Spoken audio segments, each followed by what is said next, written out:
Yo, how it do, everyone? It's your boy and dog double diddy dibby e to the I x equals cosine of x plus I times the sine of x. Therefore, e to the pi I equals the cosine of pi plus I times sine of pi. Therefore, e to the I pi equals -1.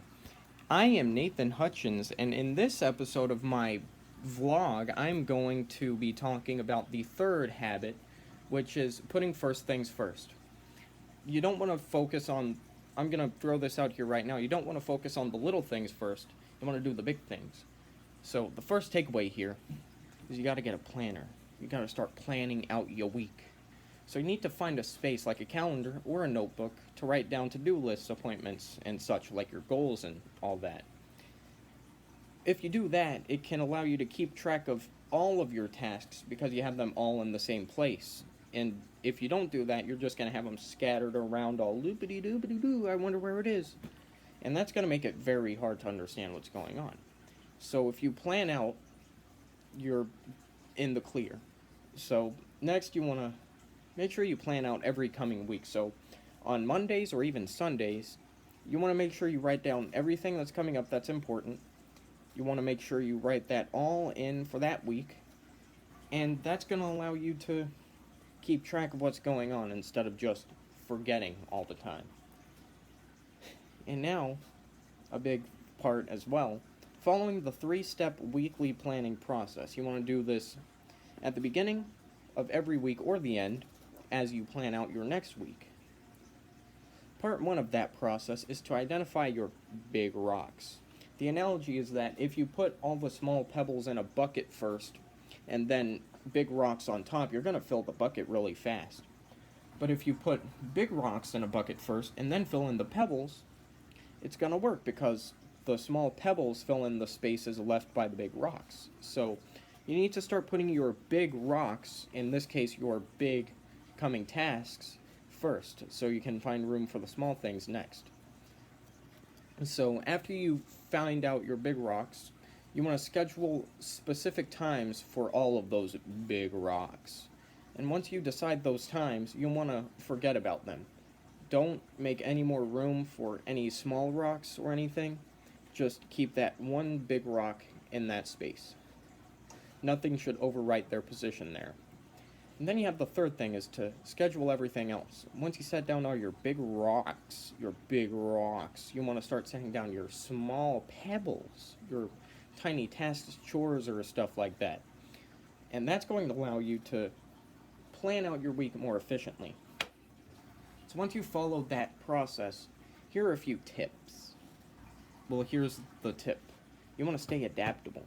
If something comes up where you already have something scheduled, you want to try to do your best to reschedule the thing you have scheduled so you can schedule the thing that someone wants you to do but is overriding the schedule. So you need to be able to be kind of flexible with those dates. And that's part 1. That's the first half. The second half of the habit is being able to overcome fear and peer pressure. Now, the author starts talking about the comfort zone and the courage zone, and it's a pretty okay thing. The comfort zone is where we feel comfortable, obviously. It's where we're stress-free and we're relaxed. But the courage zone, on the other hand, is where stuff starts to get more stressful, and you start feeling uncomfortable, uneasy, scared, spooked out. And the problem with this is people don't want to go into that zone. But if you stay in your comfort zone, you're not going to advance. The courage zone is where advancement and opportunity lies. So you need to reach out into your courage zone every once in a while, because that's how we get places in life. And after you realize that, you need to stop letting your fears control and run your entire life. Shakespeare has a nice quote, "Our doubts are traitors, and make us lose the good we oft might win by fearing to attempt." That means that your fears are holding you back from winning at stuff because you don't try in the first place. You miss all of the shots you don't take. John Wayne Gacy. Who said that? I don't know. If you want to do something, then do it. Don't let any of your fears hold you back, and that's the moral of the story.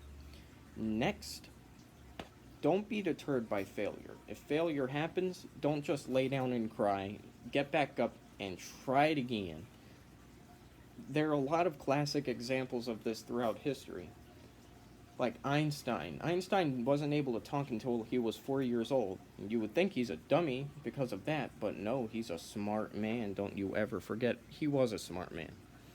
And then Dr. Seuss got his first book rejected like 27 times. 27 publishers rejected his first book. So if that would have stopped both of these people, the world would have been very different. I want to make sure you understand that. If you stop after one failure, you're not going to change the world.